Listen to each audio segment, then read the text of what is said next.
Hey everyone, doing a video response to the Muslim Lantern. He's just recently dropped this video about whether slavery is allowed in Islam, and he manages to cram in just about every Dawah lie on the topic in the space of just over 10 minutes. So let's jump straight in. So I come from a Christian background. I took my Shahada after, just being curious about Islam. I had a lot of questions about Christianity. My father raised us like we're from New York, there's a large Muslim community in New York, and had a lot of friends that didn't eat pork, didn't do a lot of certain things, and he kind of instilled that in us. So I kind of had like a very foundational knowledge of Islam. So, in looking into it further after, thinking like, why is God a white guy? Why does the Bible have all these contradictions?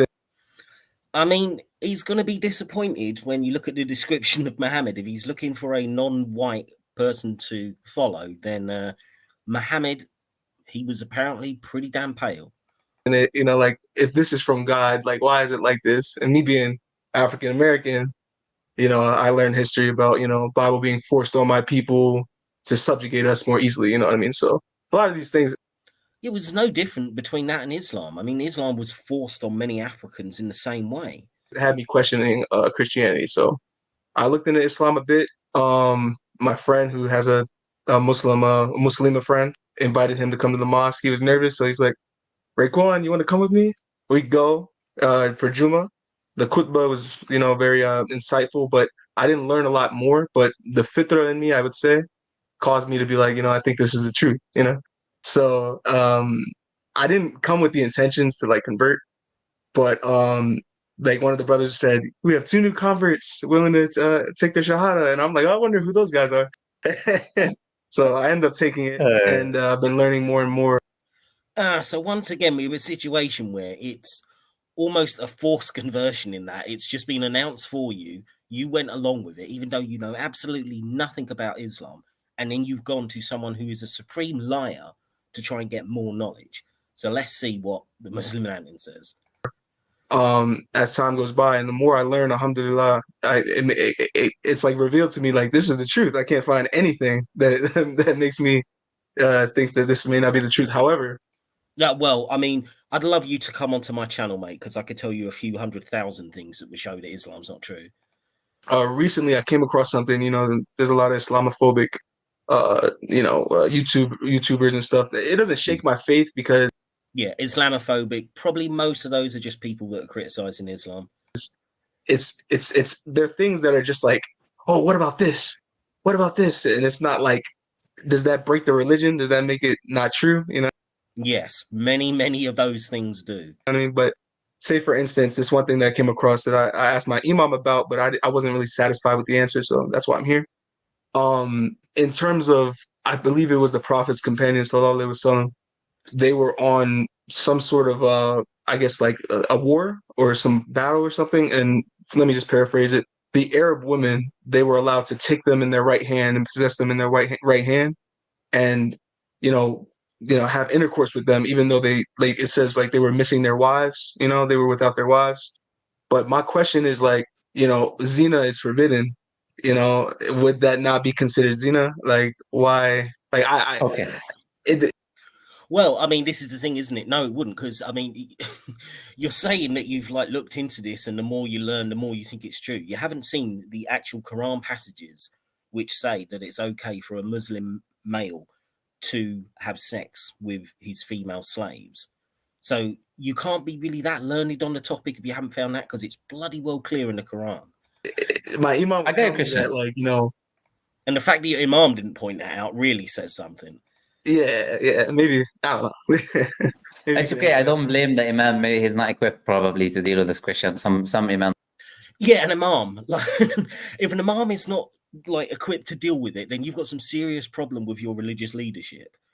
Especially if they've got to come to people like you who just lie about everything. Are not like, because these are more of an Islamophobic thoughts. The average Muslim. It's not Islamophobic to quote the Quran and the Hadith and any other Islamic text. Usually does not encounter. You have to kind of misrepresent certain things and put them in a certain light in order for it to be a question. But it's interesting. No, you don't. The context is very clear. Muslim men can own female slaves and they can have sex with them, which is the R word, as any civilized person would call that. Interesting what you said. I just wanted to comment on what you said first. Like, we welcome you to Islam. We're happy, alhamdulillah, you're a Muslim. And I just wanted to comment on an interesting thing you said about God being a white man. Because you see that, as you said, if you read the history, you know that the religion was enforced on the African people, right? I'm not. Just like Islam was, all throughout North Africa, all throughout East Africa. Yes, of course, some people would have converted, but many were forced into it. North Africa, I'm Arab, I'm North African step, right? Mm-hmm. Yeah, well, I mean, this is the thing, right? And this is not aimed at anybody who's Arab, and it's not actually aimed at any modern Muslim today, okay? But there is a serious problem, as far as I can see, with an acknowledgement of the Muslim history of slavery, and in particular Arabs. I mean, particularly Arabs and Turkish people were heavily into slavery for centuries and centuries and centuries.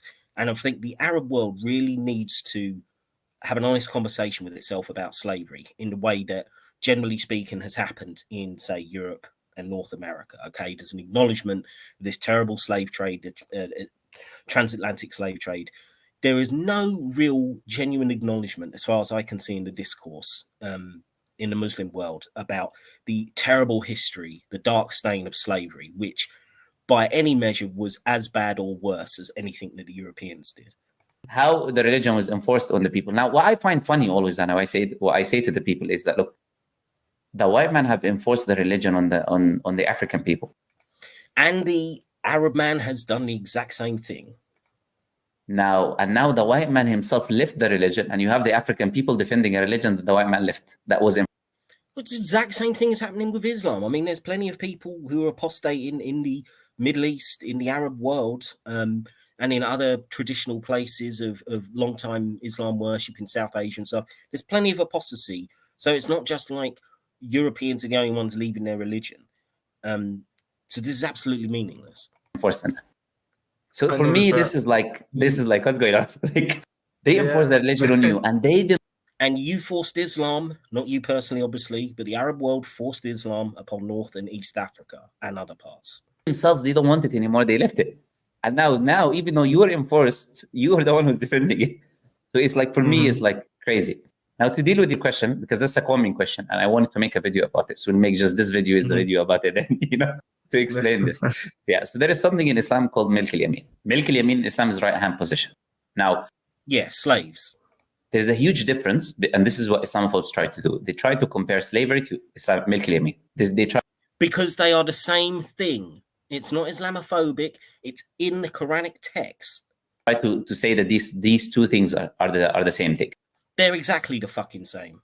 Now, can you define for me what slavery is? Because I want to expound on this topic. What do you consider slavery? What is slavery? Slavery is forcing somebody into work with no compensation and no benefit towards them. Okay, excellent. And yeah, well, I mean, I don't think that's a great definition of slavery. I mean, obviously, it's part of slavery, but I think the best definition is that you can own a human being as a piece of property, which includes buying and selling them. And that's exactly what you can do in Islam. It is textbook slavery. There's no difference. They have no freedom to escape as well, right? And you don't have freedom to escape as a slave in Islam. No. And they're considered more or less property. Yes, they're considered property of that. Yes, property, which is exactly what they're considered in the Islamic text. It's clear as day in the Quran, in the Hadiths. Of that person. So this is the definition of slavery. If this is the definition of slavery, then this does not exist in Islam. That's a lie. Muhammad, on down from him, Muslims have traded in slaves for 1400 years. And quite frankly, you as a Salafi would want to bring that system back if you could. You want to bring Sharia back, which would allow legal slavery again. You are a liar. Completely simple. Now, talking about Milk al-Yamin, how can you have Milk al-Yamin in Islam? Milk al-Yamin are captives of war. People who are taking. They're not yet, but they're not just captives of war. You can get slaves from other methods. You can go buy slaves from the existing slave markets around the world if you're a Muslim. If your slave has children, and both their parents are slaves, then they also count as your slaves. So you're lying. It's not just captives of war. In war, when you're fighting against another army, the women that came with the army. So it's not like Muslims can defeat an army and then go into the city and take the women. That's not the case. Says who? quote a bit of literature where it says that once you've defeated an army, you can't go and take over their settlement and take slaves. That's exactly what's happened all throughout Islamic history, and there's no prohibition on that. You're lying. So the women that came with the fighting army, because the army used to come, the women be in the back, they have tents in the back and things like that, and the army goes and fights. So the women who come with the army, some women do not come, they stay in the city, and some women come with the army, they come with their husbands, etc. So the women who came to come with the army, some of them they use arrows and bows as well to fight. Some of them are for healing. I mean, I'm not sure what battle he's talking about, that the archery regiments were women. I mean, where is he getting this crap from? They deal with the sick and all of that. So there are many reasons. So the women that come to fight in the war are the ones who are taking captives, but not only the women, also the men. So milk al-yamin can be man or a woman. It's not just women as well. Yes, you can take slaves of men, women, and children, which Muslim armies and Muslims in general have done repeatedly for 1400 years. It can be both. So it's a captive of war that is taken. Which becomes a slave. But the question is, when there is a war and we take captives, do we have to make them all? This is a starting thing that I want to talk about. Do we have to make them all milk al-yamin? The answer is no. I love the way you keep using this Arab term, because he's afraid to use what it actually means, slave. And no, they don't all have to become slaves. Yes, we know that, because you can ransom some of them back, or you can sell them into freedom, or potentially they can be freed, particularly if you give them the option to convert to Islam. So yes, there are other alternatives. So fucking what? The Quran says that there is options. These options. Yeah, I mean, another option is you can kill them, and that also frequently happens. So yeah, these are really beautiful options. Who determines which option to take? The leader of the Muslims at the time, or what he sees as most fit for the situation, most beneficial for the situation of the Muslims. He makes that decision. What are these options? You can ransom them, send them. Yeah, ransom them, as I said. Send them to the enemy and then get money. Or you can exchange them with other prisoners. You can send them and get some of the Muslim prisoners that were taken.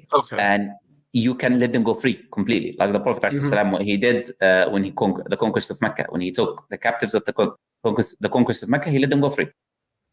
Yeah, I mean, there's some examples of that happening. There's also examples of when the Prophet had an entire Jewish tribe, all the men, including boys who had pubic hair, executed, and every single one of the women and children were taken into slavery. So the mercy of Muhammad is rather done on the toss of a coin, isn't it, when you look at his history? Or you can even kill them, because those people were coming to kill you to begin with. I love the way he says that, as if, what a wonderful diversity of opportunities you got there. You don't have to be enslaved. You might just be murdered instead. I mean, he's saying that as if that's a good thing. So there is no doubt that they were coming to take your life. And at that time, there's no prisons. So you can see another option, put them in. Yeah, they might be coming to take your life, or it could be an invading Islamic army on another territory, which happened frequently. Prison. There is no prisons. There's like to put it in a prison or something, right? So these are the. Well, you could always build a prison, have a dungeon, but that would take effort. And why would you need to do that when Islam just allows you to enslave them? Options. And the last one is milk al-yamin. Now, the leader of the Muslims. Slavery. And I'm going to keep emphasizing that, because this is what he's talking about. Slavery. He looks at the situation of the Muslims. What do we need the most? Maybe there's a lot of prisoners that are taken, so let's exchange prisoners. Maybe you need money now, so let's ransom them for money. So he looks what is the best situation, and then he behaves based on that.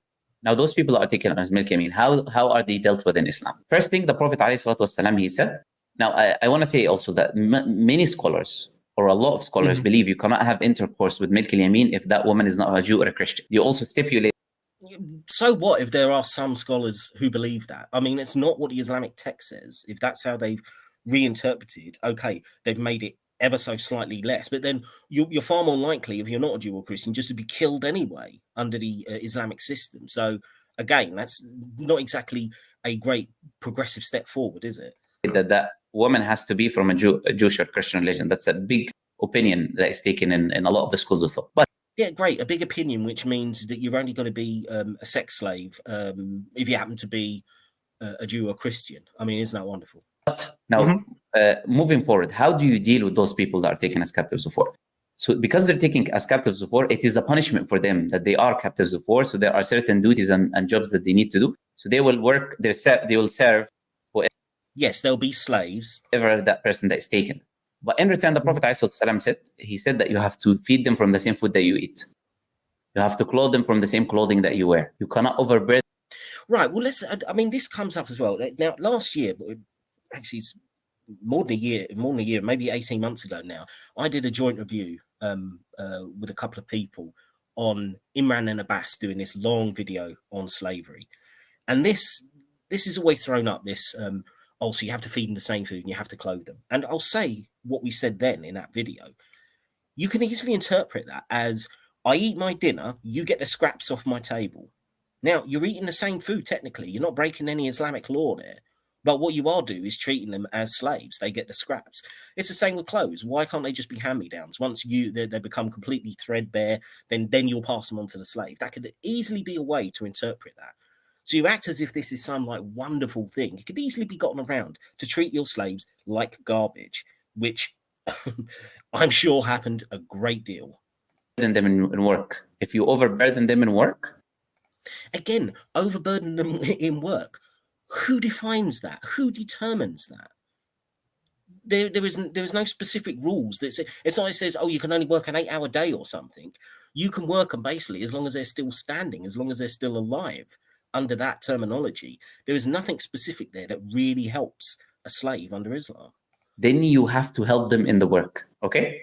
Oh yeah, how often do we think that happened? That the slave master got down in the dirt and was doing all the dirty chores because, oh yeah, you know, I overworked you a bit, so you put your feet up and I'll take over.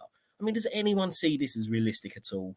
Okay. And the Prophet ﷺ, he said you cannot hit them. In fact, if you hit them, you have to let them go free. Then yeah, this is another time it came up in the same review we did a year and a half ago when they quote this one particular hadith where it says that they should be set free. Now, there's plenty of other hadiths, and I'll try and find them to put them in the description of the video, where yes, it says you have to set them free, but it has this crucial additional bit, and it might even be this because you might be quoting mine in this hadith, where it says you have to set them free if you beat them without a good reason. And that is overwhelming in the hadiths. Okay, so therefore, if they're not obeying your orders, you can beat them and you don't have to free them. So again, this is an absolute fucking nonsense. No longer, they're no longer your mikl yamin. It's not like slavery. And also think about the logic of that as well. If you can't use physical force to restrain your slave, what's to stop them from just running away? If you can't use physical force to keep them there, why wouldn't they just run away?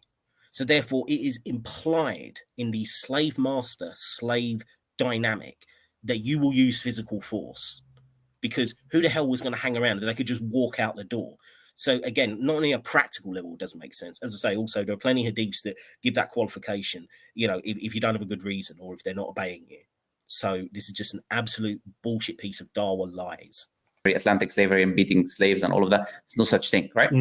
Yes, there is such thing. And I mean, yeah, again, this constant like nonsense about like trying to pretend that the Atlantic slave trade with all its brutality, and obviously it did have that, I'm not denying that, it was terrible, but as if like the Islamic Arabic slave trade, particularly into East Africa, it was somehow much, much better.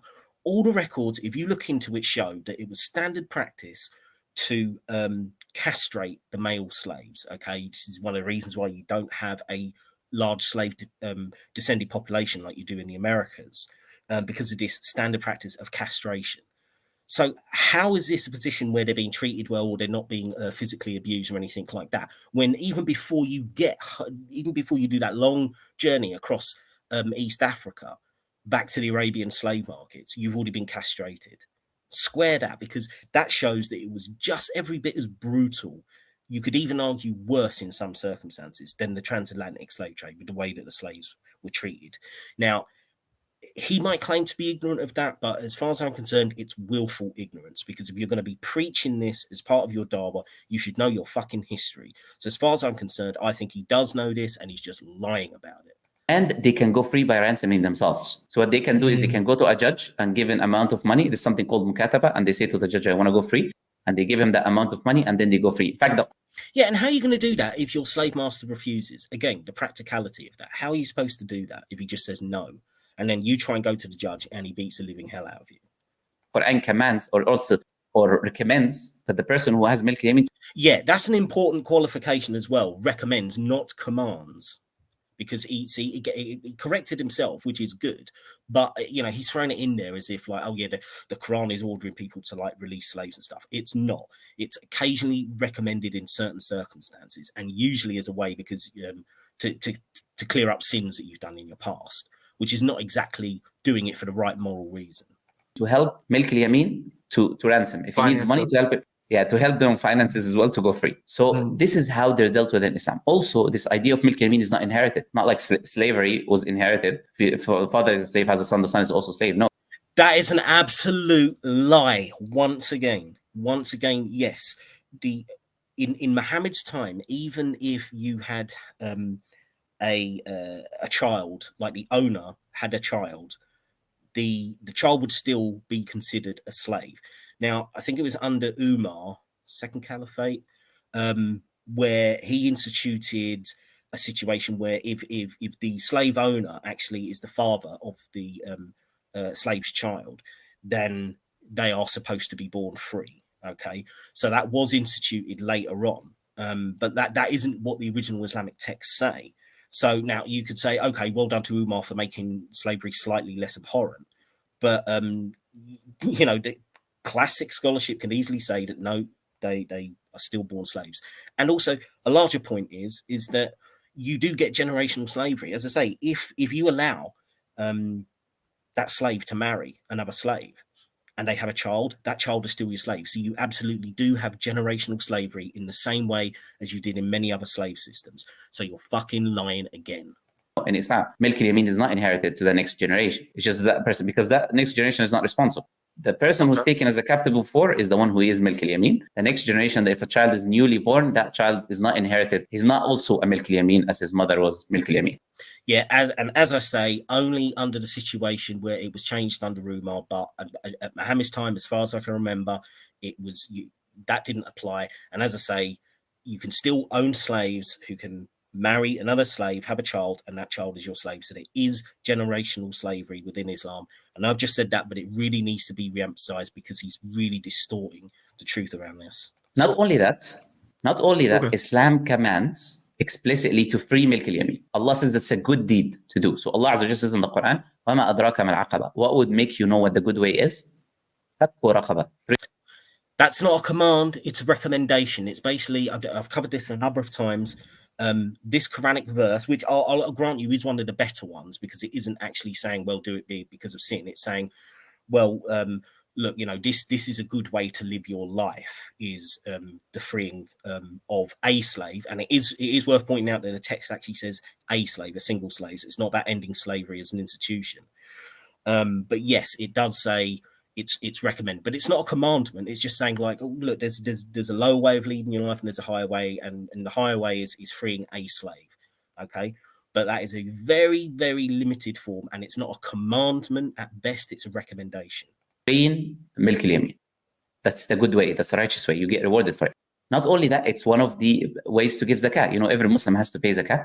One of the things that you do in paying the zakat is to free Milk al-Yamin. Not only that, when you commit a sin, there's something called yeah, but both of these things, paying zakat and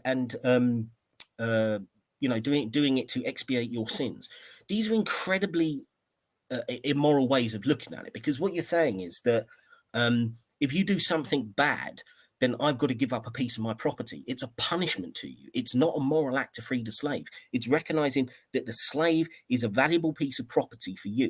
And because you fucked up in some other way, you cause some other sin in Allah's eyes, you can make that right by this punishment of losing your property. It's not about being kind to the slave. Otherwise, you would just free the slave as a moral principle in the first place. But as this guy is pointing out, and he's doing this brilliant, twisted form of logic that Imran and Abbas did in a previous video that I reviewed last year. He wants to say there's no slavery in Islam, but also slavery was this wonderful moral system. So therefore, this idea of like freeing slaves to expiate your sins, it's not a judgment on the slave system, because you're saying that the slave system was good under Islam, as well as saying that it also didn't exist. So therefore, that clearly highlights the fact that freeing a slave is part of a punishment for your sins. It's not about doing a good moral act for the slave. Expiation of sins. So if I make a sin and I want to expiate a sin, a way to expiate the sin is to let that Milk al-Yamin go. So Allah's made all of these options to And I would just point out on that as well, which I've done in a previous video. I mean, the thing is, it's like if you're doing this instead of saying like feeding the poor, all that means is that a bunch of people go hungry and potentially starve to death. So again, it's not exactly a great moral system, is it? Freedom, which will in the end anyways result in no longer having any milk al-yamin. That's another lie. And the point is, first of all, it's a lie simply because slavery existed all throughout Islamic history. It was never banned anywhere in the Islamic world. And on top of that, it actually expanded with Islam, because this idea that you can't enslave a fellow Muslim meant that you had to go invade other lands to find new slave markets, to find the kafir to go and enslave. So if anything, Islam helped with the expansion of slavery, and it was the hated Western colonial powers that actually forced the Muslim world to give up slavery as much as it has. So this idea that Islam came to free slaves, first of all, it's not there in the text. It specifically allows you to have slaves.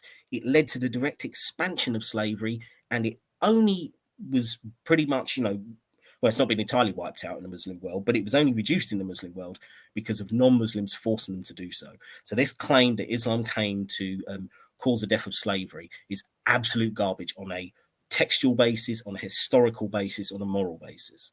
Not only that, unlike slavery, you cannot take a free person and make him a servant. In fact, the Prophet he said to us, Allah is the enemy of three people, and one of them is a person who takes a free person and he sells it as a slave. That's completely yes, but you can but the point is, that's not true though, is it? Because you can go and enslave people during war, you can have your slaves give birth to more slaves, and you can go buy slaves from the existing market. So yes, you can't go just wander into someone else's town and capture someone in that way.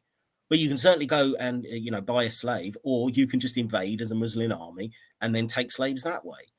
So it's just nonsense. Prohibited in Islam. The only way that can happen is in war. People who are coming to fight in war, they will come in to kill you. Or you're going to kill them, as happened repeatedly in Islamic history. And one of the options that can be done is milk al-yamin. And if that option is done, then that person, you have to treat him like you're treating your family, literally by clothing. Nowhere does it say that. And nowhere is that going to be reality, unless you happen to be extremely abusive and act like a slave owner to your family. Feeding them from what you have, they can go free. But it's a punishment for them that they have to serve you. It's a kind of a community service. Today they have the jail. Community service. This man is comparing slavery to community service. And bearing in mind, we talked about a women. This includes sex slavery. He's actually, with that shit-eating grin on his face, is comparing it to community service, right? And this might be a controversial bit of this video, but I really don't care. As far as I'm concerned, right, people who deny things like the transatlantic slave trade and the Arab slave trade, they really should, on a moral level, be considered the same as people who deny the Holocaust. Because as far as I'm concerned, you are denying the abuse, enslavement, murder, and all sorts of other torturous ways of millions and millions of people throughout history, and would still continue under an Islamic system if he got his way. So to me, it is as despicable as Holocaust denial. And I think people should be ostracized. People should still be allowed to say it, obviously, but there should be like social condemnation for people like him in the same way there are for people who deny the Holocaust, because it's an absolute insult to the memory of all the millions of victims for you to just rewrite history like this. It's a form of service. Yeah. It's a form of service that you will do to that individual. Form of service. Fucking hell. And this is, I would say, the kind of a comprehensive analysis of this idea of milk al-yamin. Yeah, that was very comprehensive. And yeah, it was a comprehensive pack of lies. And as I say, I would love for this guy to actually come onto my channel and have a talk with somebody who knows a bit about this, and not only knows about it, but knows about the constant lies of people like the Muslim Lantern.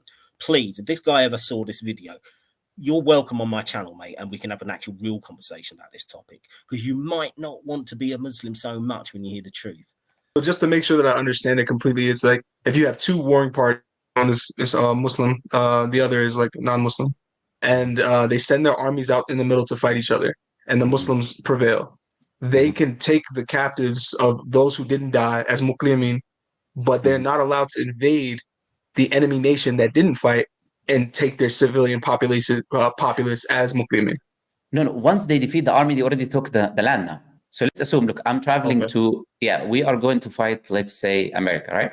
We defeat the American army, so now we have the government of America. Now we cannot take the...